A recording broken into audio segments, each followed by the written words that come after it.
You ever get in any situations where you thought Eminem's life and your life was in danger? Oh yeah, man. We had several situations like that. In my book Shady Business, man, I talk about a situation where we were at the Source Awards, and we all know historically in the past, the Source Awards, somebody always got shot.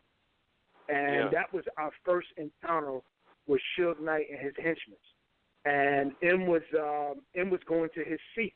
The way they had the seating was all messed up. And the bodyguards couldn't sit with the artist. And I think that was by design, because they really just wanted the artists, to be able to network with each other, but it also gives people who got beef with other artists to get at them.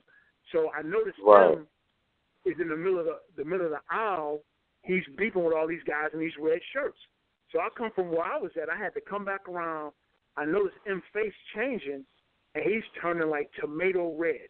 And there's a sea of red guys around him. I had to bust through the middle, man, and snatch him up. Like, hey, man, what the hell going on up in here, man? They was like, hey, this is exactly what they said. Death row, motherfuckers, death row. Death row, motherfuckers, death row. I'm like, what y'all talking about? What y'all talking about? I'm from Detroit, man. I was like, what? I know about Suge. I know about Death Row Records, but what y'all talking about, man? He said, man, Suge Knight sent us the strong arm M, man. It's going down. So I was like, oh, man, I just inherited the East Coast, West Coast beef. So I had to snatch him up. I had to call Dre and his bodyguards and tell them what was going on because they was backstage. Snatched him up, took him backstage, called the limo driver. I said, look, I need y'all to have that car around when I call y'all. But the way they had it set up, the limos can only stay seated like for maybe 30 seconds at a time in front of the red carpet, for security reasons. So long story short, we ended up going backstage. Eminem did his presentation, and we had to watch out for guys backstage. So I pretty much had to have him stand behind me, and I just had to be on knockout mode, man. So it was me, Dre's bodyguards. We was just like in beast mode, man, the whole time. So anybody that got anywhere close trying to get an autograph or trying to talk, trying to speak, they was going to get laid out, man, because that was the kind of atmosphere that was set up, man. Right. It's the wrong time to go asking for an autograph. Oh, yeah, man. Sometimes it ain't going to happen. Suge never just walked right up screaming death row and shit. That's crazy, man. All these people and shit. Dude, that was just one of many.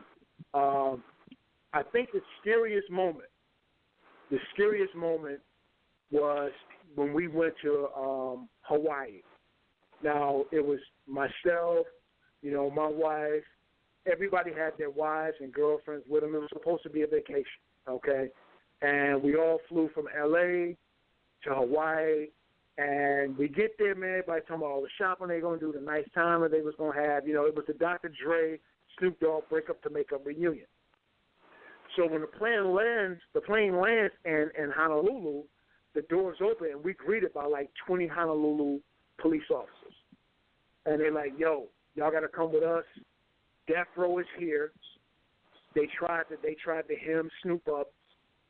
We need y'all to gather all your belongings, get your spouses, get your kids, wherever you got. People brought their kids, the whole nine. When we got there, man, Suge had sent well over 50 guys to Hawaii to break up the Snoop Dogg, Dr. Dre, break up the makeup reunion, man. That's fucking crazy, man. 50 dudes. I mean, just think of the money to send 50 motherfuckers to Hawaii. That's crazy. Exactly. Look, Did they effectively break up that leg of the tour? Nah, man, dude, let me tell you something, man. Look, I don't want to tell too much of the book because I want you to go to buy the book on relationshipbodyguard.com. That's my website, relationshipbodyguard.com. Go in there, read a sample chapter, or hit an audio book. I don't want to tell too much, but I will say this. When we got there, vacation mode was over, baby. We got to the vans, man, and everybody started putting on bulletproof vests, locking and loading guns. Dude, it was nobody talking. All you heard was 40 cals, SIGs, locking and loading. You heard Velcro, the vest being put on. You're talking about 15 to 20 bodyguards, man, just locking and loading, man. Just locking and loading with their wives or their girlfriends sitting next to them. So now what we had to end up doing, we had Interscope pick up the tab to put Honolulu police with each bodyguard while we are protecting our client. So when we slept at night, we had to have Honolulu police standing outside our door while we sleep. That's how deep Suge was there, man. Yeah, that dude wasn't fucking around. Right. Sounds like he, that's gangster, man.